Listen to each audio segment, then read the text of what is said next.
Did you know that what's on your plate today could set you up for dementia tomorrow? The truth is pretty shocking.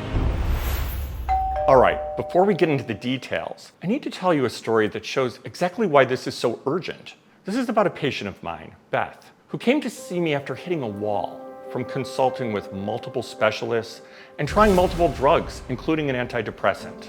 She was a 33-year-old woman who described that she was losing her life. She woke up tired, and as the day went on, she felt foggy-headed, fatigued, had difficulty focusing on her work, and could never get back that pep that defined her in her college days. After careful assessment, it was clear that her problem wasn't her thyroid, her genetics, or even stress of her job. It was common food she was eating every day. That's exactly why you need to hear this. If you want to avoid memory loss, brain fog, and even dementia, pay close attention as we expose the foods that are silently destroying your brain. And you'll want to see this entire list because the real irony is the biggest mistake often comes from the very food people are most confident is good for them.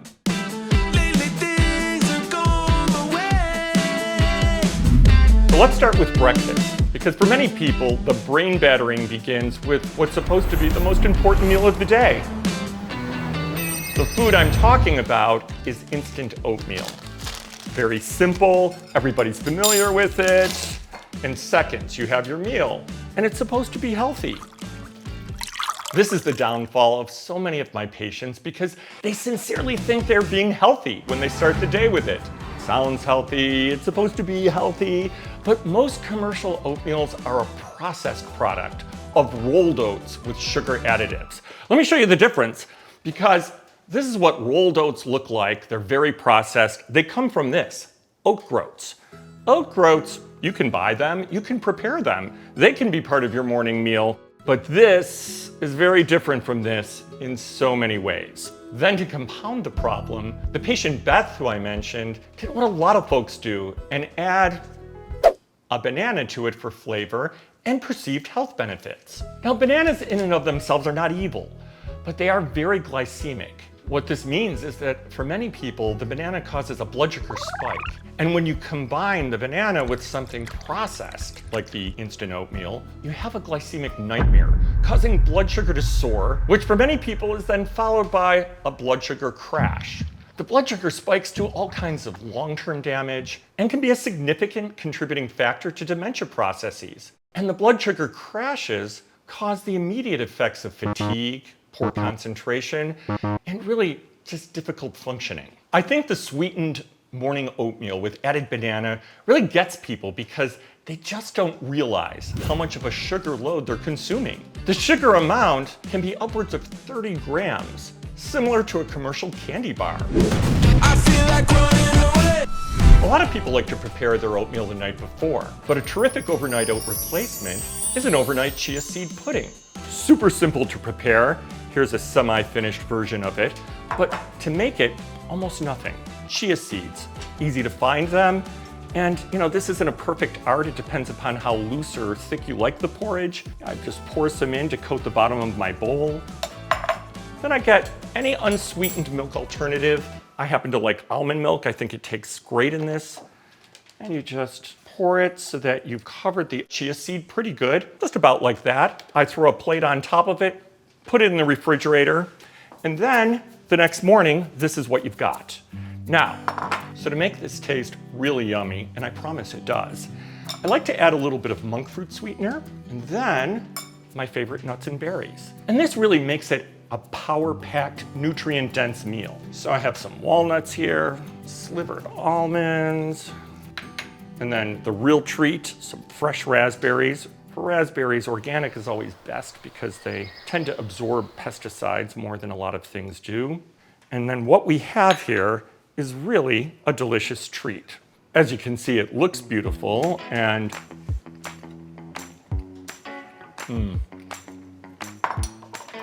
it's smooth, it's creamy, it's better than any oatmeal I've ever had.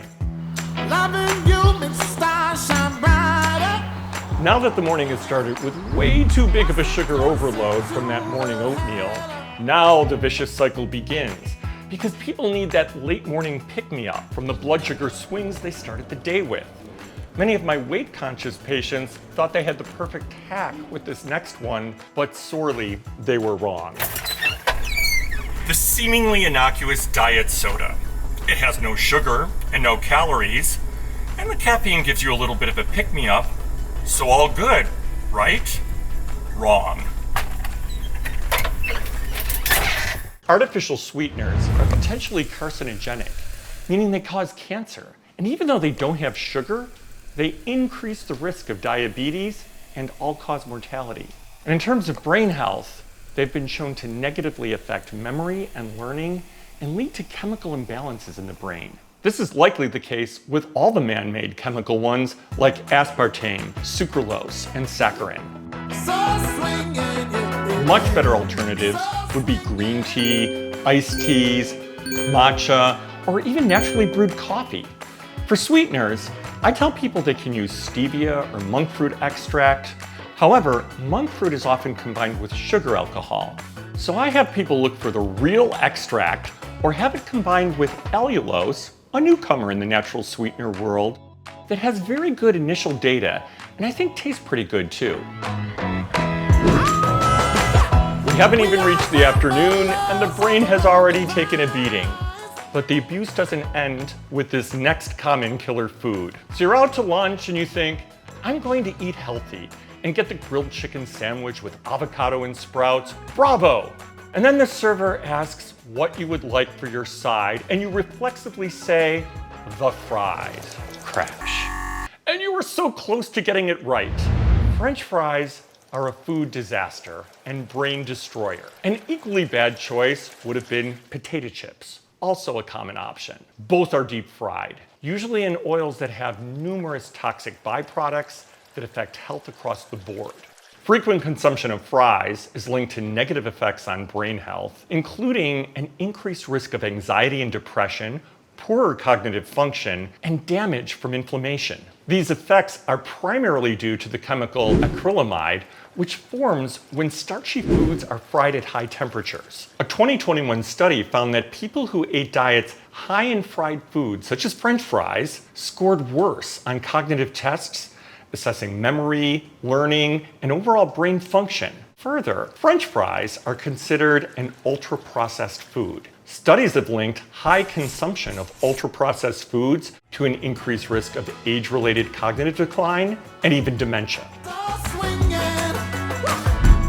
So back to the side dish you should order.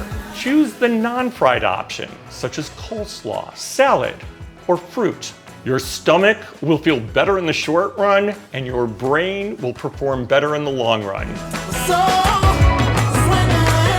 So you get home from a long day at the office and you're hungry for dinner, but you don't want to spend a lot of time preparing. So you go into the freezer for your evening brain killer, a microwave meal in a plastic container. Now, I don't have a microwave, but the crew got me one for demonstration purposes. But these are usually highly processed foods. And as we just mentioned, that is a category of food that affects the brain in negative ways and is set up for long-term cognitive decline.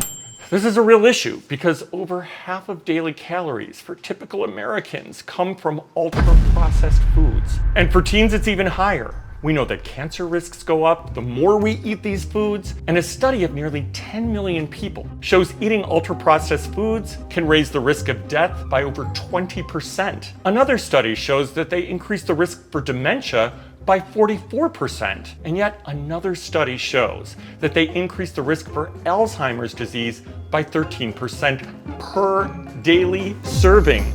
And to add insult to injury, we now know from recent studies that microplastic particles are crossing the blood-brain barrier and depositing themselves in the brain tissue, creating neuroinflammation and likely leading to cognitive decline and dementia. These instant meals that are heated in the microwave and their plastic containers now also increase the risk that the plastic will contaminate your food and then make its way into your brain. The solution to this one takes some investment in learning efficient ways of prepping food for a few days in advance using fresh whole food that will be appetizing and not overly time-consuming. I'll offer some of my favorite tips in the next video. Also, consider healthy meal services, which often don't cost more at the end of the month than convenience foods, fast foods, and ordering in all the wrong stuff. Don't try to tell me I'm not alone when I'm lonely. Many people like to wind down at the end of the day with their favorite cocktail or pop open a nice bottle of wine. Doctors used to think this was healthy in moderation, and I admit that I was one of them, but the data has proven me wrong. In some, alcohol is bad for your health, bad for your brain, and bad for your life. Like cigarettes, no amount is the recommended amount. A recent study of over 36,000 adults showed that just one drink a day increased brain aging. And alcohol is now a group 1 carcinogen. I think there are a lot of great low sugar mocktail options out there. Experiment with a few to find one that you like. You can jazz them up with a little bit of fresh fruit like my bartender Ruby did, and it makes them really delicious.